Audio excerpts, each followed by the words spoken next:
channel. So today I nak pergi beli MacBook Pro M4. Actually I tunggu MacBook Air M4, tapi I rasa macam lama sangat dia nak masuk. So I just beli yang Pro lah. I think it's a good upgrade I guess. Sebab dulu I pakai MacBook Air Intel i3. So I dengan my boyfriend. Say hi. Mana awak? So hari ni kita orang nak pergi KL East Mall. I contacted like few authorized Apple reseller. I contact Switch, I contact Machines. Tapi Switch unfortunately dekat area I semua dah habis stock. So nak tak nak kena cari Machines kak. Dapat contact, diorang kata dekat KL East Mall paling dekat. I dah book atas nama I. So I just nak bayar and ambil. So I nak trade in. Sebab dulu I pakai MacBook i3 kan. I nak try trade in. Dia kata boleh. And I nak guna education program. So maybe ada macam cut few price. Dia akan cut sikit. So yeah, let's go.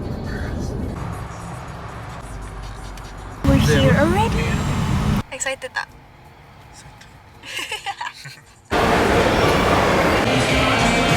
I'm a big girl now.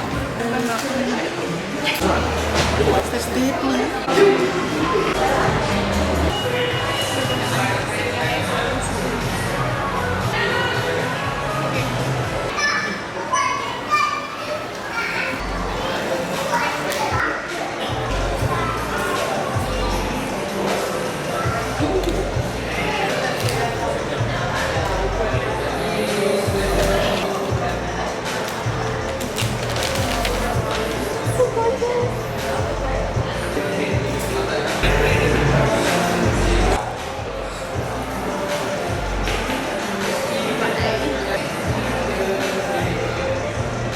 Okay, done. I'm done. Nanti I balik rumah Aisyah.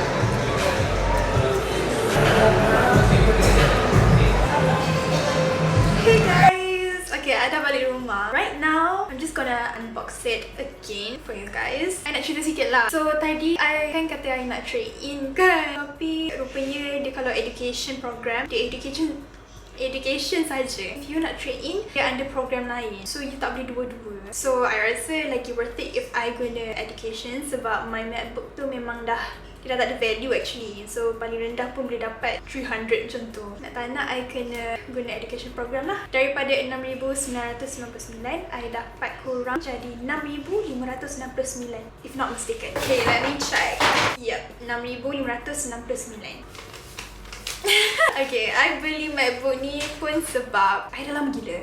Dulu memang I suka sangat. I ada satu MacBook Pro 2015 but I jual balik sebab dia punya speaker dah rosak and dah lama, dah lebih 5 tahun. So, I change it to MacBook Air which I beli time tu I macam kenapa I beli macam tu tau. Tak sepatutnya I beli. Sebab masa I beli tu I macam tak tahu pula. Seminggu lepas tu dia nak keluar MacBook Air M1 which is better processor, better chip. Dah kalau I nak jual balik MacBook Air tu pun tak ada value. Orang tak nak. Macam tu lah. So I macam okay, then I guna je lah. Until my MacBook Air tu dah macam sebab my MacBook Air punya bateri dah macam nazak. Sekarang ni MacBook Air I tak boleh on kalau I tak cucuk plug-in. Kan MacBook Air kan tak ada fan kan.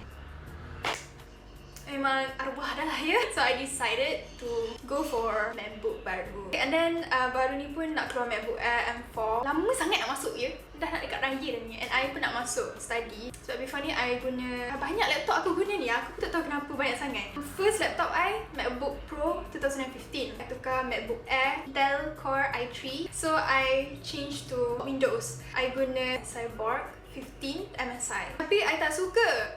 Sorry, tapi I memang tak boleh doh dengan Windows. Tak berapa reti sangat. Masa tu I beli pun macam nak beli untuk main game. Lalas aku tak main pun. So macam and sekarang ni pun I tengah main kamera. I suka main 4K, 10-bit, S.3. So nak edit tu senang. Bayangkan aku beli laptop gaming tu pun dia tak boleh support. Sekat-sekat boleh nak edit. Memang terpaksa. I beli MacBook Pro ni pun okey lah sebab dia ada fan apa semua. Actually dia pun tak lama sebab dia guna better processor. So nak edit tu macam smooth sikit lah. So I nak tunjuk you guys dalam box tu ada apa. This is how it looks like.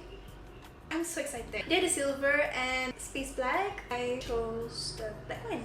Let's see. Ketat pula. Ni dia bagi manual, plug, part, USB. Dan warna hitam. It's magnetic. Wait, korang tengok ni. Wait, cantik gila kan? It's such a dream. I beli MacBook Pro. Mahal sangat. But now alhamdulillah. For now, I nak set up everything and then I come back to you guys. I bagi my thoughts on this new MacBook Pro.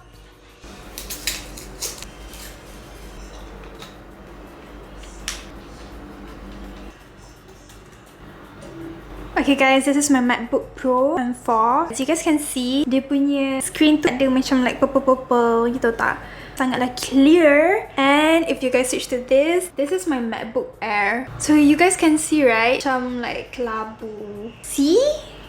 You can spot the difference right? Or yang baru punya MacBook, keyboard dia sangat selesa ya. Even the Touch ID pun ada lekuk sikit. Dekat MacBook Air lama, macam normal je lah. So good. And of course, MacBook Pro lagi tebal daripada MacBook Air. I think it's because of the fan. MacBook Pro ni ada fan, yang ni tak ada. Okay guys, I think that's it. MacBook Air yang baru ni lagi powerful lah, of course. My thoughts lah kan. For now, I think it's really good lah if you not change old MacBook device to new one. Sebab, babe, i3 babe, tukar M4 weh babe, lagi laju babe. So far yang I try ni, oh my god, it's so laju guys. I boleh buka all applications like in just one click. About the weight, tak setebal macam MacBook Pro dulu. I beli ni 14 inci, 512GB, 10 core GPU. So I hope you guys enjoy this video. I don't know lah, so every time I buat unboxing, I baik cakap kan, I tak tahu lah I nak unbox apa lagi. I love you guys so much. Thank you for your support. Don't forget to subscribe, obviously. And yeah, I'll see you guys in my next video. Bye.